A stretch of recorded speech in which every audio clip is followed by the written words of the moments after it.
আমি কবর একটা ভয়ঙ্কর জায়গা। আমি কবর টাকা চিনি না। আমি কবর তুমি কার গোষ্ঠী, তুমি কার কি, এই সব আমি কবর চিনি না। তুমি সুন্দর কালো না সুন্দর, আমি কবর এই সব চিনি না। এই কবরের মধ্যে তুমি যদি নেক আমল নিয়ে আসতে পারো, আমি তোমার সাথে ভালো ব্যবহার করব। আর যদি তুমি নেক আমল নিয়ে আসতে না পারো, ডান পাশের মাটি বাম পাশের মাটি এমন জোরে একটা চাপ মারবে, হে আম্মা জান, ও আমার আব্বা জান, না গুনাহ করতে তো কম করি নাই। দেখেন না 2 ফোঁটা চোখের পানি ফালায়া আল্লাহর কাছে বলতে পারেন কিনা, আল্লাহ পিছনে যা গুনাহ করছি বুঝি নাই, আর গুনাহ করব না। আল্লাহ আপনি তো আমাদের মালিক, আপনি ছাড়া তো আমাদের মালিক কেউ নাই, আমরা ছাড়া তো আপনার বান্দা বান্দির অভাব নাই। এইভাবে যদি আমরা তওবা কইরা আল্লাহর কাছে বলতে পারি, আল্লাহ কখনো ফিরায়া দিবে না। কারণ আল্লাহ পাক বলেন, আমি আমার বান্দাদেরকে অনেক মায়া নিয়ে বানাইলাম। আমি আমার বান্দারা যখন একবার আমি আল্লাহ রে আল্লাহ বইলা ডাক দেয়, আমি আল্লাহ ওই বান্দার ডাকে সাড়া না দিয়া পারি না, ডাক দিতে দেরি হয়। আমি আল্লাহ ওই বান্দার ডাকে সরাসরি সাড়া দিয়া বলি, ও বান্দারা তোমার কি দরকার আমাকে বলো। তোমার যদি সন্তান দরকার হয় আমি আল্লাহকে বলো। তোমার যদি টাকা দরকার হয় আমি আল্লাহর কাছে বলো। আমি আল্লাহর কাছে চাওয়ার মতো যদি তোমরা চাইতে পারো, আমি আল্লাহ তোমার চাওয়াকে কখনো খালি ফিরায়া দিব না।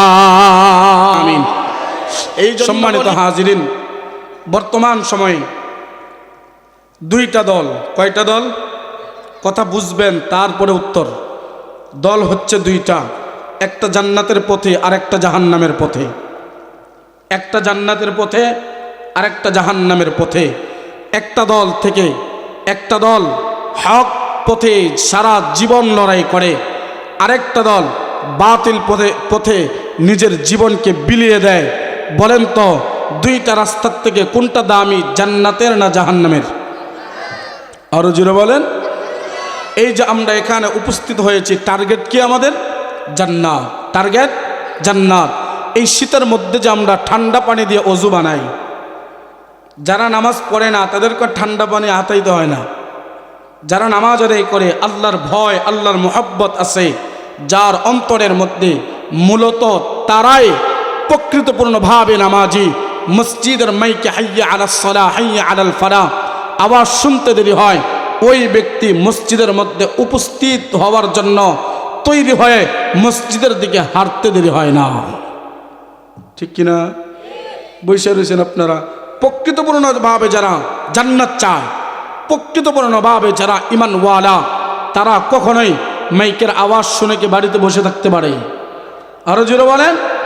আমরা কিছু কপাল পড়া মুসলমান আছি, মসজিদের সাথেই বাড়ি, মসজিদের পাশাপাশি আমাদের বাড়ি। মাইকে আজান দিলে সর্বপ্রথম আমার আপনার কানের ভিতরে লাগে, কিন্তু আমরা কপাল পোড়া মসজিদ পর্যন্ত আসব, সেই ইমানের পাওয়ার, সেই মজবুতি ইমান আপনার আমার মধ্যে নাই। সেই মজবুতি ইমান আপনার আমার মধ্যে নাই। কিন্তু টার্গেট হচ্ছে আমাদের একটা, সবাই জান্নাতে যাইতে চায়।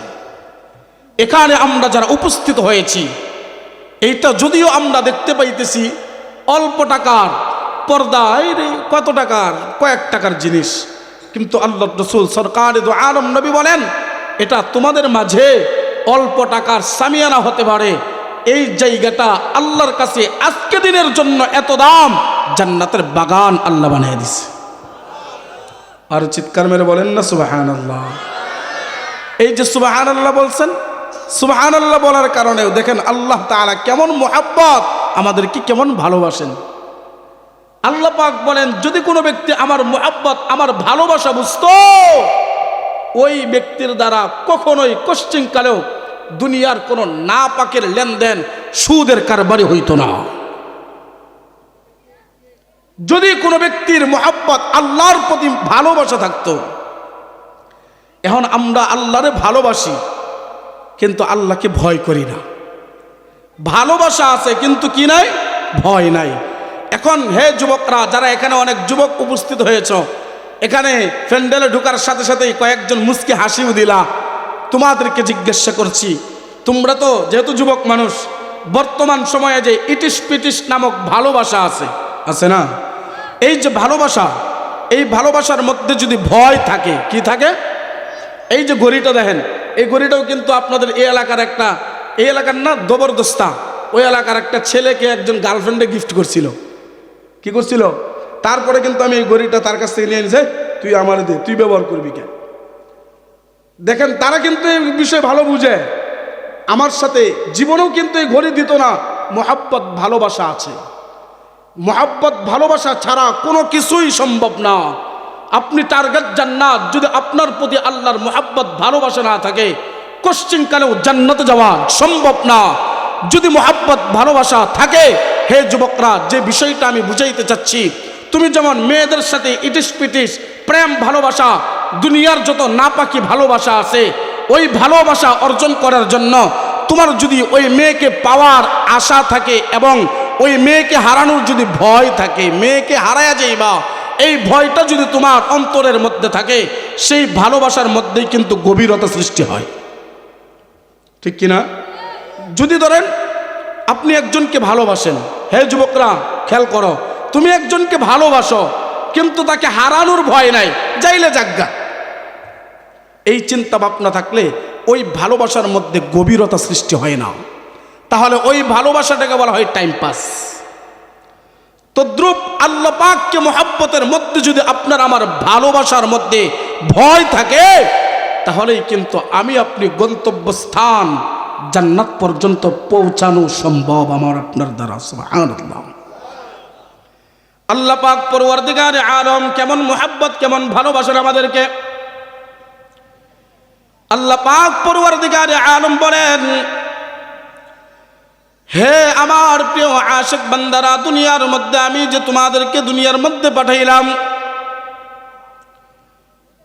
দুনিয়ার সিস্টেম আছে ভালোবাসা। আমার পূর্বে আমাদের সম্মানিত সভাপতি সাহেব মুফতি মনিরুজ্জামান সাহেব গুরুত্বপূর্ণ মা বাবার নামে বয়ান করতেছিলেন, মা বাবার খেদমত নিয়ে।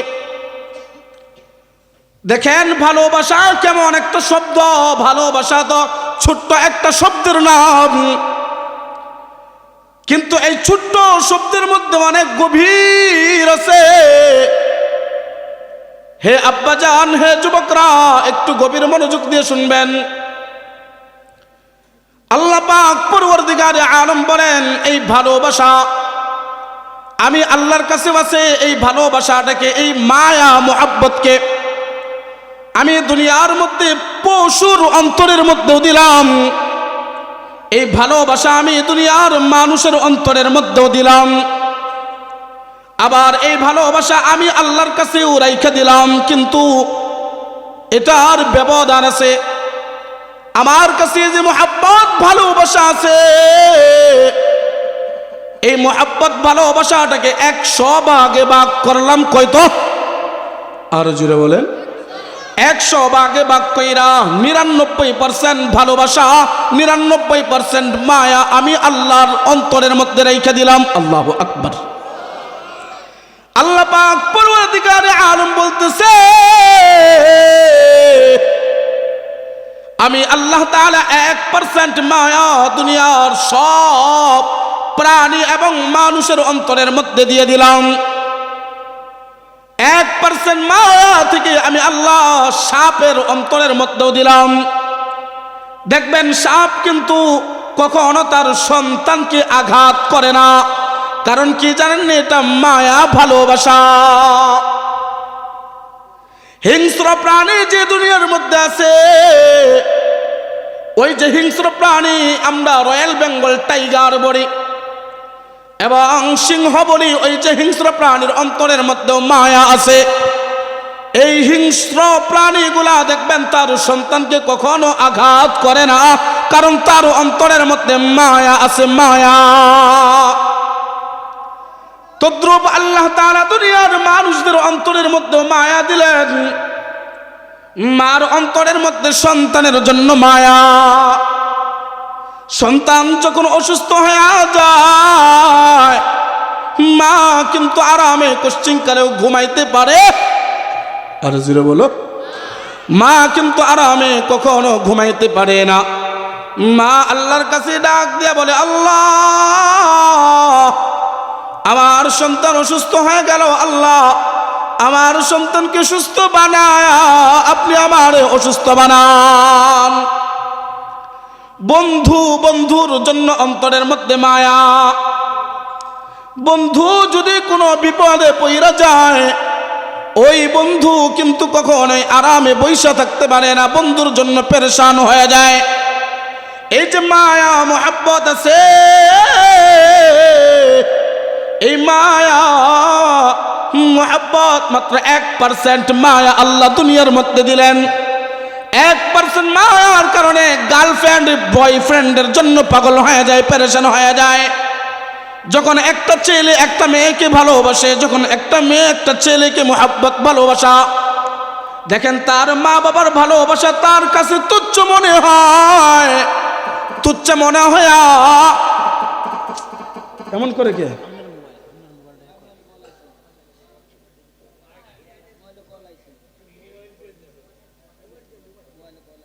কই কল কই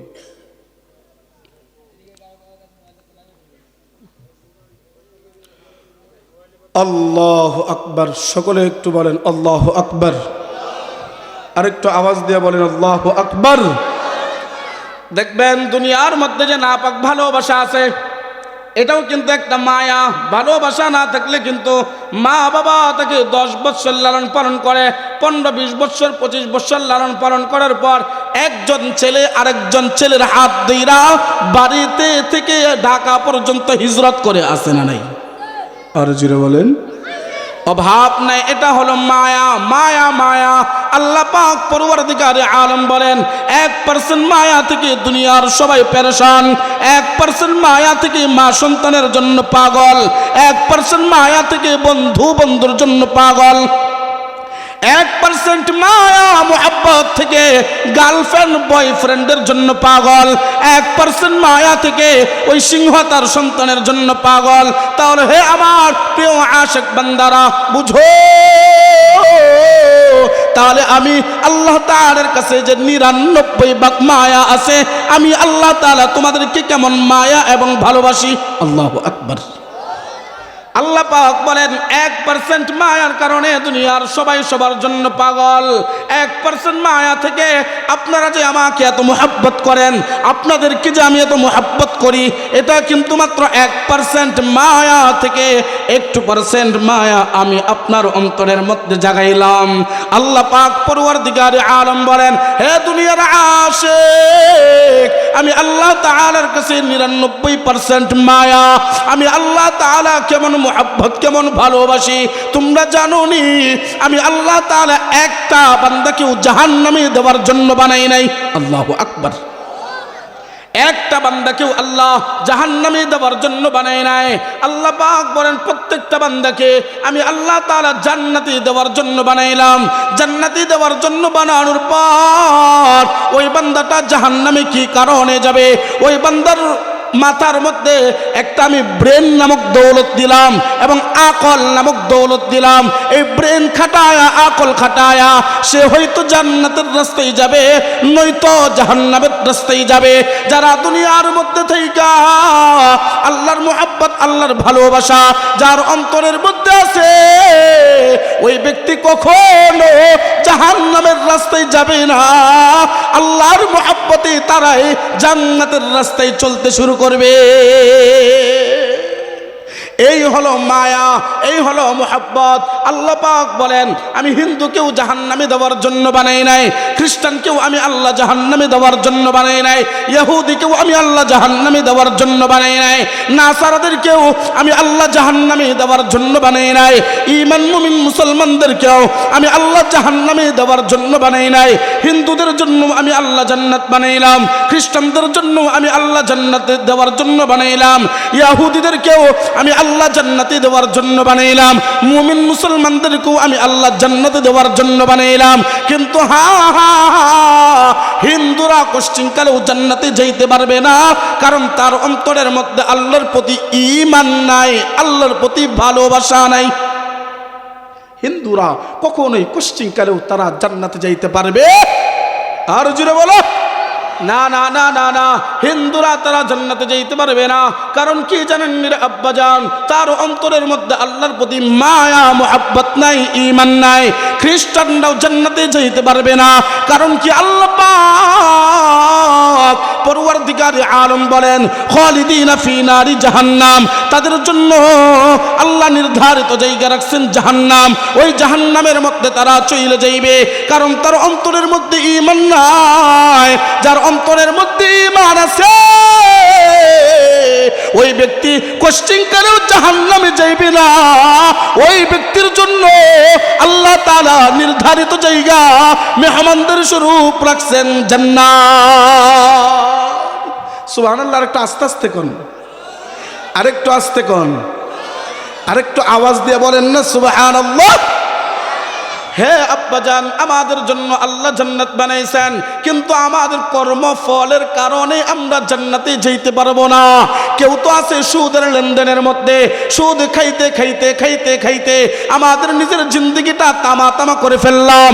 আমরা জিনা করতে করতে করতে করতে, পরকিয়া করতে করতে করতে করতে, আমরা জিনা করতে করতে নিজের জীবনকে শেষ করে ফেললাম। হে আব্বাজান, হে আমার বৃদ্ধ বাবাজিরা, হে আমার পর্দার আড়ালের আম্মাজান, আপনাদেরকে দুইটা পা ধইরা বলি, এইভাবে বললে যদি না হয় আপনাদের দুইটা পা আগায়া দেন। হায়াতের কথা তো কেউ বলতে পারি না, কার কখন কোন অবস্থায় মৃত্যু হয়ে যায় আপনিও জানেন না, আমিও জানেন না। জানেন কে? আরেকটু চিৎকার মেরে আল্লাহকে ডাক দেন না আল্লাহ। হে আব্বাজান, দুইটা হাত উঠায় একটু আল্লাহকে ডাক দেন না আল্লাহ। আব্বাজান, ও আমার পর্দার আড়ালের আম্মাজান, কার কখন কোন অবস্থায় মৃত্যু হয়ে যায় কেউ জানি না। এখান থেকে বাড়ি পর্যন্ত যাওয়ার গ্যারান্টি আসেনি? আরো জোরে বলেন। এখান থেকে বাড়ি পর্যন্ত যাওয়ার গ্যারান্টি কেউ দিতে পারেন না। এখান থেকে আমার মাদ্রাসা তো এখান থেকে মাত্র কাছেই, সবাই তো চিনেন। আমি আমার মাদ্রাসা পর্যন্ত যাইতে পারবো কিনা সেই গ্যারান্টি নাই। আপনাদের যে প্রধান বক্তা আছে আবু বকর হাম্মাদি হাফিজাহুল্লাহ, উনি ঢাকা পর্যন্ত যাইতে পারবে কিনা সেই গ্যারান্টি। আপনাদের যে দ্বিতীয় বক্তা আছে মুফতি আমিনুল ইসলাম আমিনী সাহেব, উনি ওনার গাজীপুর পর্যন্ত যাইতে পারবে কিনা সেই গ্যারান্টি কেউ দিতে পারে না। আপনারাও দিতে পারবেন না, আমিও দিতে পারবো না। দুনিয়ার যত মুফতি মুহাদ্দিস শাইখুল হাদিস থাকুক না কেন, কেউ বলতে পারবে না সে অতদিন জীবিত থাকবে। হায়াতের মালিক কে? আরো জোরে বলেন। মৌতের মালিক কে? সব কিছুর মালিক কে? হে আব্বাজান, হায়াতের মালিকও আমার আল্লাহ, মৃত্যুর মালিকও আমার আল্লাহ। হে মালিক, আমি আপনাকে বলি, ও আল্লাহ, এখানে যারা উপস্থিত হয়েছেন আল্লাহ ঈমানের আলোতে সবাইকে মৃত্যু দিয়েন, সবাই বলেন আমিন। হে আব্বাজান, একটু গভীর মনোযোগ দিয়ে শুনেন। এখান থেকে বাড়ি পর্যন্ত যাওয়ার গ্যারান্টি যেহেতু আপনারাও দিতে পারেন না, আমি আমার মাদ্রাসা পর্যন্ত যাইতে পারবো কিনা সেই গ্যারান্টিও তো দিতে পারি না।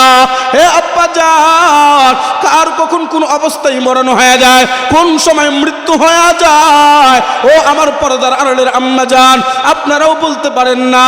এই ব্যাপারে তো আল্লাহ পাক পরওয়ারদিগারে আলম কুরআনের ভাষায় বলেন, ফাইদা আজালুহুম ফাইদা জাআ আজালুহুম লা ইস্তাখিরুনা সাআতাও ওয়ালা লা ইস্তাখিরুনা সাআতাও ওয়ালা সাআতাও ওয়ালা ইস্তাকদিমুন। আল্লাহ পাক বলছেন আর এমন একটা জায়গা, আমি কবর একটা ভয়ঙ্কর জায়গা। আমি কবর টাকা চিনি না, আমি কবর তুমি কার গোষ্ঠী, তুমি কার কি, এইসব আমি কবর চিনি না। তুমি সুন্দর কালো না সুন্দর, আমি কবর এইসব চিনি না।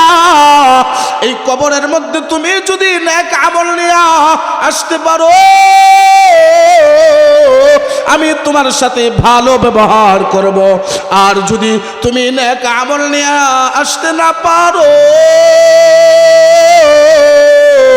ডান পাশের মাটি বাম পাশের মাটি এমন জোরে একটা চাপ মারবে, হে আম্মা জান, ও আমার আব্বা জান্না, গুনাহ করতে তো কম করি নাই, দেখেন না 2 ফোঁটা চোখের পানি ফালায়া আল্লাহর কাছে বলতে পারেন কিনা, আল্লাহ পিছনে যা গুনাহ করছি বুঝি নাই, আর গুনাহ করব না। আল্লাহ আপনি তো আমাদের মালিক, আপনি ছাড়া তো আমাদের মালিক কেউ নাই, আমরা ছাড়া তো আপনার বান্দা বান্দির অভাব নাই। এইভাবে যদি আমরা তওবা কইরা আল্লাহর কাছে বলতে পারি, আল্লাহ কখনো ফিরায়া দিবে না। কারণ আল্লাহ পাক বলেন, আমি আমার বান্দাদেরকে অনেক মায়া নিয়ে বানাইলাম।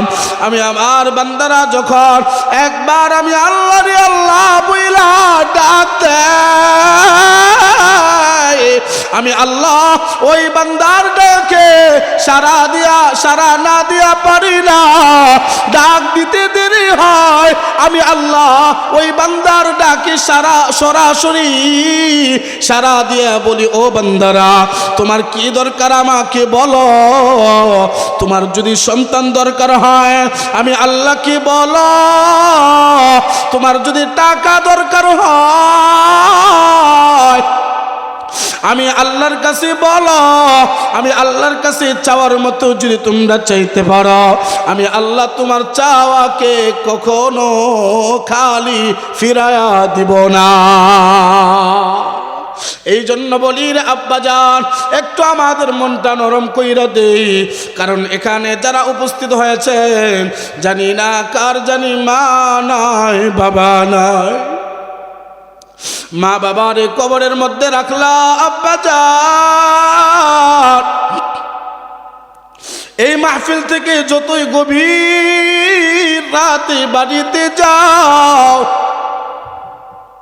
বাড়িতে যাওয়ার পর যদি মা বাইচা থাকে, একটার উপরে মারে ডাক দিতে হবে না। আর যাদের মা নাই, বাড়িতে যাওয়ার পর তোমার স্ত্রীকে ডাকতে থাকবা, স্ত্রীর কোনো খবর নাই, নাকে তেল দিয়া ঘুমায় রইছে।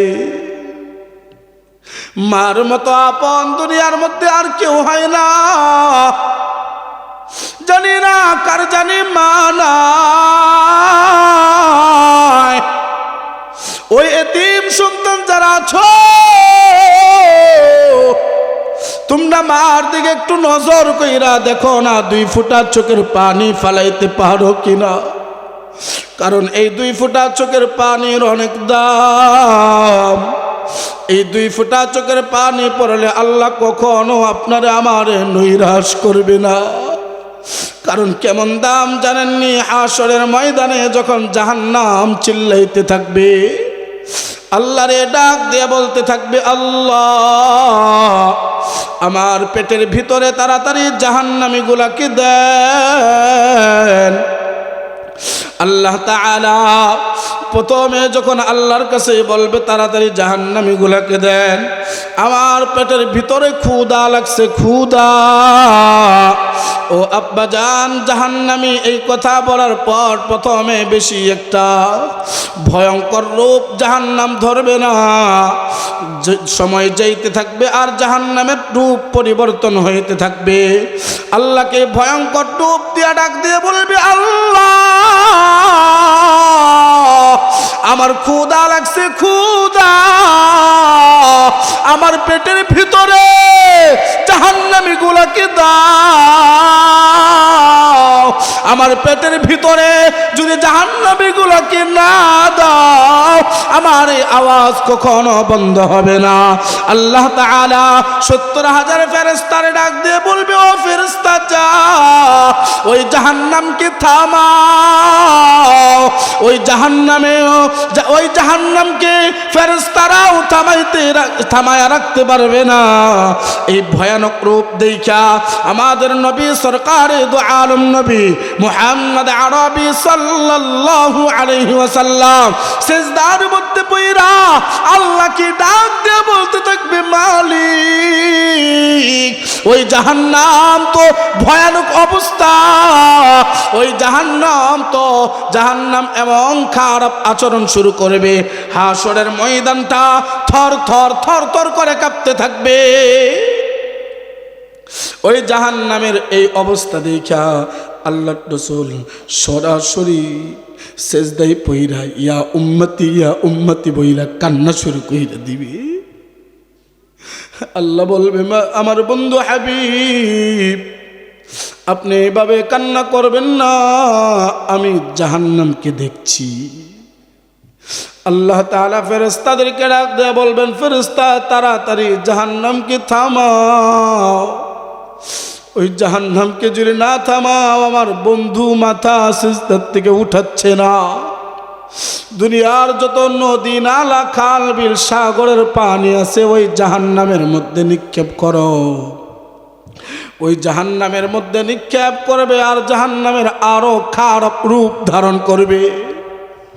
আল্লাহ পাক পরওয়ারদিগারে আলম কে আল্লাহর নবী পয়গম্বর সাল্লাল্লাহু আলাইহি ওয়াসাল্লাম আরো ছোট মানুষের মতো হাউমাউ কইরা কান্না করতে থাকবে। আল্লাহকে ডাক দিয়ে বলবে, আল্লাহ তাড়াতাড়ি আপনি জাহান্নামকে থামান, আপনি যদি জাহান্নামকে না থামান আমার একটা উম্মত যদি জাহান্নামে যায় আমি আপনার নবী জান্নাতে যাইব না গো আল্লাহ। এই কথাটা শোনার পর আল্লাহ তাআলা ফেরেশতাদের হাতে এক চুল পানি দিয়ে ফেরেশতাদেরকে ডাক দিয়ে বলতে থাকবে, ও ফেরেশতা নাও নাও নাও এই পানিটা জাহান্নামের মধ্যে নিক্ষেপ করো। ফেরেশতা ডাক দিয়ে বলবে, আল্লাহ, সবাই একটু আল্লাহরে ডাক দেন না আল্লাহ, আর একটু আওয়াজ দিয়ে বলেন না আল্লাহ। ফেরেশতারা বলবে, আল্লাহ গো দুনিয়ার সব পানি দিলাম কিন্তু জাহান্নাম ঠান্ডা হইল না, অল্প পানি দিলেন, এই পানি দিয়া জাহান্নামের কি হবে? আল্লাহ বলবে, যাও যাও যাও এই পানিটা দিয়ে দেখো, ওই এক চুল পানি জাহান্নামের মধ্যে নিক্ষেপ করতে দেরি হবে, ওই জাহান্নামের আগুন ঠান্ডা হতে দেরি হবে না। আল্লাহু আকবার। হে আব্বা জান, ফেরেশতারা ডাক দিয়ে বলবে, আল্লাহ দুনিয়ার সব পানি দিয়ে দিলাম কিন্তু জাহান্নাম ঠান্ডা হলো না, জাহান্নামের আওয়াজ নিচু হইল না। এটা কিসের পানি? এটা কি জমজমের পানি নাকি আবে হায়াতের পানি? আল্লাহ তাআলা বলবে, ও ফেরেশতা শুনো, এটা জমজমের পানি না, এটা আবে হায়াতের পানি না, এটা হলো আমার বন্ধু হাবিব মুহাম্মাদুর রাসূলুল্লাহ সাল্লাল্লাহু আলাইহি ওয়াসাল্লামের গুনাহগার উম্মতের চোখের পানি। আল্লাহু আকবার। আমার হে আব্বাজান, এই জন্যই তো বলি, দেখেন না 2 ফোঁটা চোখের পানি ফেলাইতে পারেন কিনা। সবাই 2 মিনিটের জন্য মাথাটা একটু নিচে বানায়া 2টা চোখ বন্ধ কইরা দেন। সবাই সবাই একজন উপরের দিকে আপনার মাথা থাকবে না। একটু মুরাকাবায় বইসা চিন্তা করো, এখন যদি আজরাইল আইসা যায়,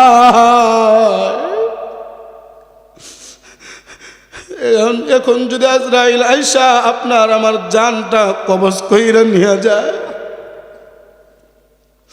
আমার সন্তান, আমার ভাই, আমার বাবা মানুষদেরকে ডাক দিয়া বলবে, তাড়াতাড়ি কবর খননের ব্যবস্থা কর।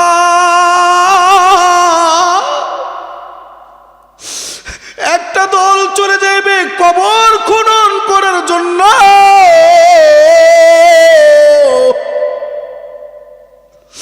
একটা দল কবর খনন করার জন্য চলে যাইবে।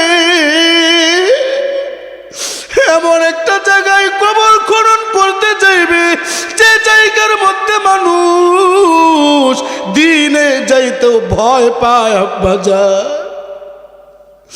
আরেকটা দল চলে যাইবে বাঁশ বাগানে বাঁশ কাটার জন্য। আরেকটা দল চলে যাইবে আপনার আমার কাফনের কাপড় কেনার জন্য। একটা দল চলে যাইবে গরম পানির মধ্যে বড়ই পাতা দিয়া সব কিছু রেডি করার জন্য। এক দল আপনারে গোসল করাবে, গোসল করায়া সাদা কাফনের প্যাকেট বানাইবে।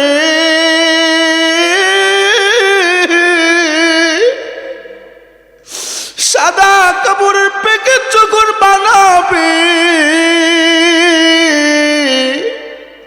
ওই 4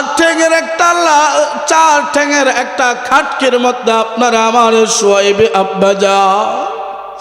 আপনার সন্তান ডাক দিয়ে বলবে, আমার বাবা কই, আমার বাবা কই।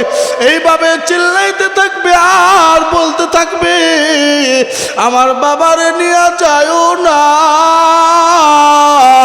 মেয়েরা তো বাবার একটু বেশি প্রেমী হয়। মেয়ে যদি আপনার থাকে, মেয়ে ডাক দিয়ে বলবে, আমার বাবারে নিয়ে যায়ও না, আমি আমার বাবা ছাড়া থাকতে পারবো না। আপনার মা যদি দুনিয়ার মধ্যে থাকে, মা বলবে, আমার সন্তান কই। আপনার বন্ধু বান্ধব সবাই কান্না করবে, এলাকাবাসী সবাই কান্না করবে। আপনারা যখন নিয়ে যাইতেছে সবাই হাওমাও কইরা বলবে, না না, আমার অমুক, আমার ভাই, আমার বন্ধু, আমার স্বামী, আমার স্ত্রী, আমার বাবা, আমার খালু, নানার কবরে নিয়ে যায়ও না। সবাই নিয়ে যাইতে থাকবে আর আপনার সময় ঘনিয়ে আসবে। একা একা ওই শীতের মধ্যে যখন